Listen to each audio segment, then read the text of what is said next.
नमस्कार, आप देख रहे हैं न्यूज 18 राजस्थान। आपके साथ मैं हूं अभिषेक। न्यूज 18 प्राइम में सबसे पहले आज देखेंगे तीन बड़ी खबरों के बारे में। आपको बता दें, पहली तस्वीर जो हम आपको दिखा रहे हैं बीजेपी की जनविश्वास यात्रा की है। उत्तर प्रदेश में दोबारा सत्ता में वापसी के लिए बीजेपी ने आज राज्य के 6 स्थानों से जनविश्वास यात्रा की शुरुआत की। 403 विधानसभा क्षेत्रों से ये यात्रा गुजरेगी। दूसरी तस्वीर राजस्थान की है, जहां सरकार के 3 साल पूरे हुए हैं और 3 साल के मौके पर प्रदेश की गहलोत सरकार ने आज दूसरे दिन भी सौगातों की बारिश की। चलिए सबसे पहले आपको दिखाते हैं 5 मिनट में 25 खबरें। ब्रिटेन में ओमिक्रॉन वेरिएंट तेजी से पैर पसार रहा है। स्थिति को काबू में करने के लिए सरकार 2 हफ्तों का लॉकडाउन लगाने पर विचार कर रही है। नए वेरिएंट ओमिक्रॉन ने फिर से दुनिया में आतंक मचा रखा है। देश भर में अब तक ओमिक्रॉन के 145 केस सामने आए हैं। 11 राज्यों में ओमिक्रॉन के केस मिले हैं। 89 देशों में ओमिक्रॉन वेरिएंट ने पैर पसार लिए हैं। डब्ल्यूएचओ ने कहा कि उन स्थानों पर डेल्टा वेरिएंट की तुलना में तेजी से फैलता है, जहां संक्रमण का सामुदायिक स्तर पर प्रसार ज्यादा है। इसके मामले 1.5 से 3 दिन में 2 गुने हो जाते हैं। प्रधानमंत्री नरेंद्र मोदी ने आज पणजी के मीरामार बीच पर गोवा लिबरेशन डे के अवसर पर आयोजित सेल परेड और फ्लाई पास्ट में हिस्सा लिया। इससे पहले पीएम मोदी ने गोवा के पणजी में आजाद मैदान में शहीद स्मारक पर शहीदों को श्रद्धांजलि दी। पीएम मोदी ने गोवा मुक्ति दिवस के मौके पर कहा कि हर काम में अव्वल रहना गोवा की पहचान है। केंद्रीय गृह मंत्री अमित शाह के महाराष्ट्र दौरे का आज दूसरा दिन है। पुणे के एक समारोह में अमित शाह ने कांग्रेस पर निशाना साधते हुए कहा कि मोदी जी संविधान को ही अपना ग्रंथ मानकर देश चला रहे हैं। यूपी में जनविश्वास यात्रा के दौरान सीएम योगी आदित्यनाथ ने साफ कहा कि मथुरा से चुनाव लड़ने का उनका कोई कार्यक्रम नहीं है। योगी ने अपनी उपलब्धि गिनाते हुए कहा कि पौने 5 साल में हमारी सरकार में कोई दंगा नहीं हुआ है। सपा मुखिया अखिलेश यादव ने योगी सरकार पर गंभीर आरोप लगाते हुए कहा, सरकार उनका और समाजवादी पार्टी के नेताओं के फोन टैप करवा रही है और मुख्यमंत्री खुद हर शाम रिकॉर्डिंग सुनते हैं। सपा प्रमुख अखिलेश यादव ने केंद्र पर जोरदार निशाना साधा है। उन्होंने कहा कि बीजेपी जहां चुनाव हारती है, वहां ईडी और सीबीआई का इस्तेमाल करती है। कांग्रेस महासचिव प्रियंका गांधी ने रायबरेली पहुंचकर शक्ति संवाद किया। प्रियंका ने कहा कि कांग्रेस की पहल के बाद सभी पार्टियां महिलाओं के लिए काम करने के बारे में सोच रही हैं। जयपुर में मुख्यमंत्री अशोक गहलोत ने उड़ान योजना का शुभारंभ किया। प्रदेश की 1 करोड़ 20 लाख महिलाओं को इस योजना से जोड़ने का लक्ष्य है। गहलोत सरकार की तीसरी वर्षगांठ पर तीसरे दिन भी प्रदेश को सौगातों की बारिश हुई। प्रदेश पर सीएम गहलोत ने आज 1306 करोड़ के 1207 विकास कार्यों का उद्घाटन और शिलान्यास किया। सीएमआर में आयोजित समारोह के दौरान सीएम गहलोत ने कहा, 3 साल में कोरोना काल के बावजूद बेमिसाल काम हुए हैं। अगला बजट भी शानदार होगा। वीडियो कॉन्फ्रेंसिंग के माध्यम से भी अच्छी गवर्नेंस हो सकती है। बीजेपी के प्रदेश अध्यक्ष सतीश पूनिया ने आज गहलोत सरकार के 3 साल के कार्यकाल पर जमकर हमला बोला। पूनिया ने कहा कि राजस्थान रेप के मामले में नंबर 1 पर पहुंच गया है। उपनेता प्रतिपक्ष राजेंद्र राठौर ने गहलोत सरकार के 3 साल के कार्यकाल को हर मोर्चे पर विफल करार दिया। राठौर ने कहा कि यह ऐसी सरकार है जो एक काम पूरा नहीं कर पाई। पूर्व सीएम वसुंधरा राजे का झालावाड़ में कार्यकर्ताओं ने जोरदार स्वागत किया। चांदखेड़ी में पंच कल्याण महोत्सव में राजे ने शिरकत की और जैन मुनि सुधा सागर महाराज से आशीर्वाद लिया। सड़क परिवहन और राजमार्ग मंत्रालय ने दिल्ली मेरठ एक्सप्रेसवे पर 25 दिसंबर से टोल लगाने का फैसला किया है। एनएचएआई के प्रोजेक्ट डायरेक्टर अरविंद कुमार ने बताया कि 25 दिसंबर सुबह 8 बजे से टोल वसूला जाएगा। जम्मू कश्मीर में आतंकी राजनीतिक गठजोड़ और टेरर फंडिंग के नेटवर्क को पूरी तरह से नेस्तनाबूद करने में जुटे सुरक्षा बलों ने आज हरवान इलाके में आतंकियों के साथ मुठभेड़ कर एक अज्ञात आतंकी को मार गिराया। जयपुर एयरपोर्ट पर कस्टम विभाग ने ड्रग्स तस्करी के खिलाफ बड़ी कार्रवाई की है। एयरपोर्ट पर शारजाह से आने वाली फ्लाइट की एक महिला यात्री से करीब 15 करोड़ की हेरोइन जब्त की गई। जयपुर के ब्रह्मपुरा इलाके में निर्माण कार्य को लेकर हंगामा हुआ। इस दौरान वकील और पार्षद आपस में भिड़ गए। जयपुर के चांदपोल अनाज मंडी में कारोबारी से 10 लाख रुपए की लूट के मामले में संजय सर्किल थाना पुलिस को बड़ी सफलता हाथ लगी। पुलिस ने लूट की वारदात का पर्दाफाश करते हुए 2 शातिर आरोपियों को गिरफ्तार किया। भरतपुर के नगर थाना क्षेत्र में एक लोक परिवहन बस बेकाबू होकर पलट गई। हादसे में एक की मौत हो गई जबकि 8 लोग घायल हो गए। झुंझुनू में कार में आग लगने की घटना सामने आई। चलती कार से कूद कर ड्राइवर ने अपनी जान बचाई। जयपुर के मालवीय नगर सेक्टर 7 के एक घर में घुसे पैंथर का काफी मशक्कत के बाद रेस्क्यू किया गया। पूर्व भारतीय विकेटकीपर नयन मोंगिया अपने जन्मदिन के मौके पर राजसमंद के नाथद्वारा पहुंचे। यहां उन्होंने प्रभु श्रीनाथ जी की राजभोग की झांकी के सपरिवार दर्शन किए।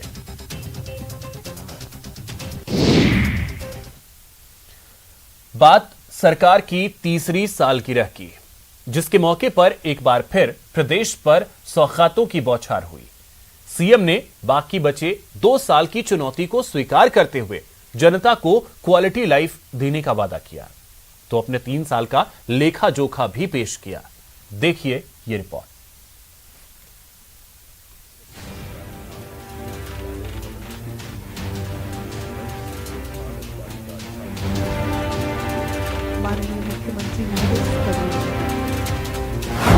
तीसरी सालगिरह पर सौगातों की बौछार। 3 साल बेमिसाल पर चुनौती बरकरार।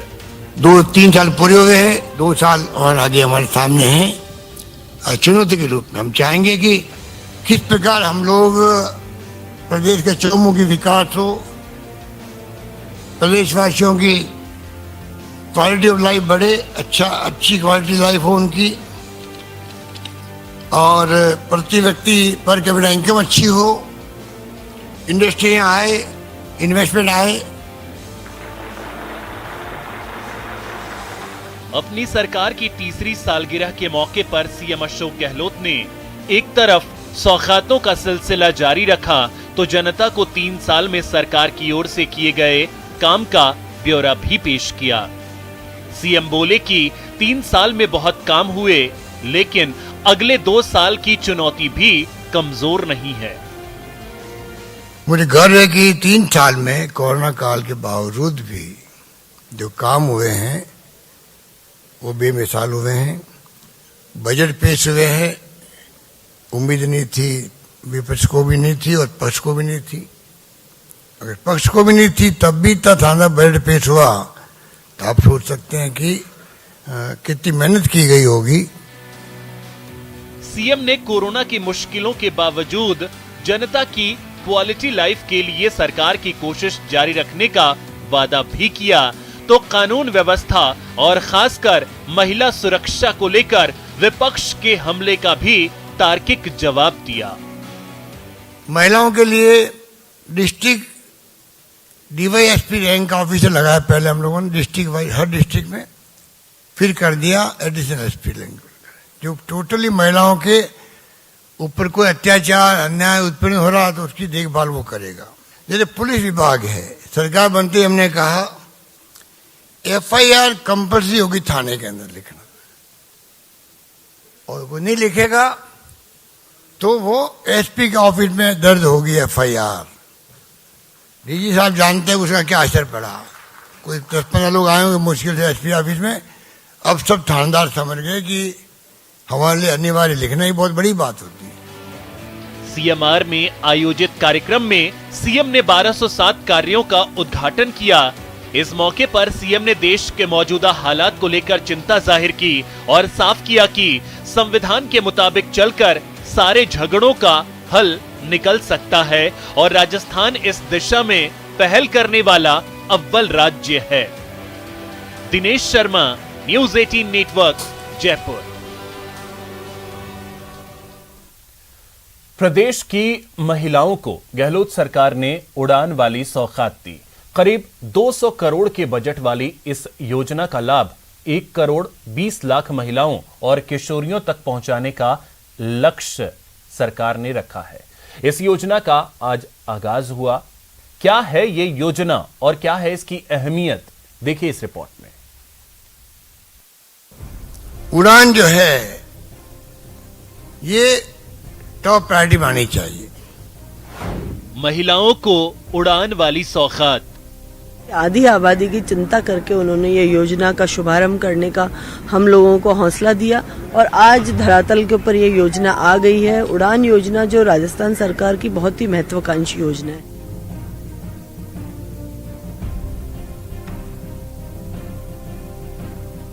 सरकार के 3 साल पूरे होने के मौके पर मरुधरा की महिलाओं, खासकर ग्रामीण इलाकों की महिलाओं के लिए राजस्थान सरकार ने एक महत्वाकांक्षी योजना का आगाज किया, जिसे उड़ान नाम दिया गया है। इस योजना के बारे में बताएंगे, लेकिन पहले बता दें कि ये योजना प्रदेश के लिए कितनी अहम है। राजस्थान के अंदर महिलाएं 65% महिलाएं अगर बीमार हैं तो वो बच्चेदानी के कैंसर से या फिर वो गर्भ धारण नहीं कर पा रही हैं या फिर अन्य गंभीर बीमारियों से ग्रसित होकर उनकी मौत भी हो रही है, मृत्यु तक होती है। सरकार ने इसे लेकर संकल्प जाहिर किया है। करीब 200 करोड़ रुपए की इस योजना के बजट को लेकर भी सीएम ने प्रदेश को भरोसा दिलवाया है। राजस्थान देश में पहला राज्य बनना चाहिए जहां पर हम चाहते हैं कि हमारी महिलाओं को महिला सशक्तिकरण की बात भी करते हैं कि स्कीम लाते हैं, स्कॉलरशिप लाते हैं, सब कुछ करते हैं। ये जो प्रॉब्लम है जिसका अभी डॉक्टर साहब ने बताया आपको, इसके गहरे में जाना चाहिए हर इंसान को। वो जमाना गया, कोई जमाने में संकोच में कोई बात करते नहीं थे। महिला विकास मंत्री ममता भूपेश के मुताबिक महिला उड़ान अभियान कांग्रेस सरकार की निरोगी राजस्थान अभियान की अगली कड़ी है। हम ये उड़ान योजना लेकर आए जिसमें चरणबद्ध तरीके से लगभग 1 करोड़ 20 लाख महिलाओं को हम इस योजना के माध्यम से जोड़ेंगे। निश्चित तौर पे आधी आबादी को पूरा हक मिलेगा और हम महिलाओं से कहना चाहते हैं कि चुप्पी तोड़िए, अपनी बात को बुलंद करिए और जो मासिक धर्म के संबंधित चर्चाएं हैं उनको हम जाजम पे बैठ के करेंगे तो स्वस्थ राजस्थान का एक संकल्प ना हम देख पाएंगे। राज्य की महिला और छात्राओं के स्वास्थ्य और स्वच्छता को ध्यान में रखते हुए राजस्थान सरकार ने इस योजना की शुरुआत की है। 1 करोड़ 20 लाख महिलाओं और बालिकाओं तक पहुंच का लक्ष्य रखा गया है। योजना के तहत 10 से 45 वर्ष तक की महिलाओं को निःशुल्क सैनिटरी नैपकिन का वितरण किया जाएगा। सरकार ने राज्य के सभी विद्यालय, कॉलेज और आंगनबाड़ी केंद्रों को चरणबद्ध तरीके से इस योजना में जोड़ने का निर्णय लिया है, जिससे राज्य की सभी छात्राओं और महिलाओं को इसका लाभ मिल सके। राजस्थान ऐसी पहल करने वाला पहला राज्य है और उम्मीद है कि देश के दूसरे राज्य भी राजस्थान को इस मामले में फॉलो करेंगे। कैमरामैन मान सिंह के साथ दिनेश शर्मा, न्यूज़ 18 जयपुर। यहां रुकेंगे एक छोटे से ब्रेक के लिए। ब्रेक के बाद आपका स्वागत है। अब बात मरुधरा पर शीतलहर के प्रकोप की। दिसंबर की गुलाबी ठंड के दिन खत्म हुए। इस बार सर्दी ने खास अंदाज में मरुधरा में दस्तक दी है, यानी सर्दी ने आगाज के साथ ही सितम ढाना शुरू कर दिया है। पहाड़ों वाली ठंड और ठिठुरन इस बार रेतीले मरुधरा में अभी से देखने को मिलने लगी है। देखिए रिपोर्ट। नहीं है बल्कि रेतीले राजस्थान की है। पहाड़ों पर बर्फ का लुत्फ लेने जाने वालों के लिए इस बार प्रकृति ने मरुधरा में ही सर्दी का खासा बंदोबस्त कर दिया है। यहाँ पर शीतलहर जो है देखने को मिल रही है। शीतलहर के हवा के साथ ही गुलाबी सर्दी का एहसास यहाँ पर लोगों को कराया जा रहा है। रेतीले मैदान से लेकर खेत खलिहान तक, सड़कों से लेकर घरों की छतों तक हर तरफ बर्फ का कब्जा है। उत्तराखंड, जम्मू कश्मीर और हिमाचल प्रदेश के कई इलाकों में बर्फबारी का असर मैदानी इलाकों में दिखाई दे रहा है। कहीं न कहीं देखा जाए तो इस मौसम के बदलाव के कारण लगातार जो है कहीं न कहीं देखा जाए तो दिनचर्या के कारण लोग जो है सुबह से आने के बाद ही अपनी दिन की शुरुआत करते हैं, जिससे कि कहीं न कहीं लोगों को राहत मिल जाए। राजस्थान के फतेहपुर में कश्मीर की तरह बर्फ जमाने वाली सर्दी पड़ रही है, जिससे तापमान माइनस के नीचे बना हुआ है। 10 साल में पहली बार रात का तापमान -5.2 डिग्री दर्ज किया गया। कड़ाके की ठंड की वजह से राजस्थान का रेगिस्तान जमने लगा है। कई स्थानों पर खेतों में ओस की बूंदें बर्फ बन गईं। शेखावाटी के सीकर, झुंझुनू और चूरू जिले पर ठंड का सबसे ज्यादा असर दिख रहा है। मौसम विभाग ने अगले 2 दिनों तक प्रदेश पर शीतलहर का प्रकोप और बढ़ने की आशंका जताई है। यानी गुलाबी ठंड की जगह इस बार शीतलहर के प्रकोप ने मरुधरा पर जल्द ही असर दिखाना शुरू कर दिया है। इस बार हुई ज्यादा बारिश को भी इसके लिए जिम्मेदार माना जा रहा है। नवंबर के महीने तक मरुधरा के कई इलाकों में जोरदार बारिश हुई थी, तो दिसंबर के मध्य में ही कड़ाके की ठंड ने दस्तक दे दी है। यानी ठंड के आगाज ने बता दिया है कि इस बार की सर्दी कुछ ज्यादा ही कहर ढाएगी। Bureau report, news 18 Rajasthan.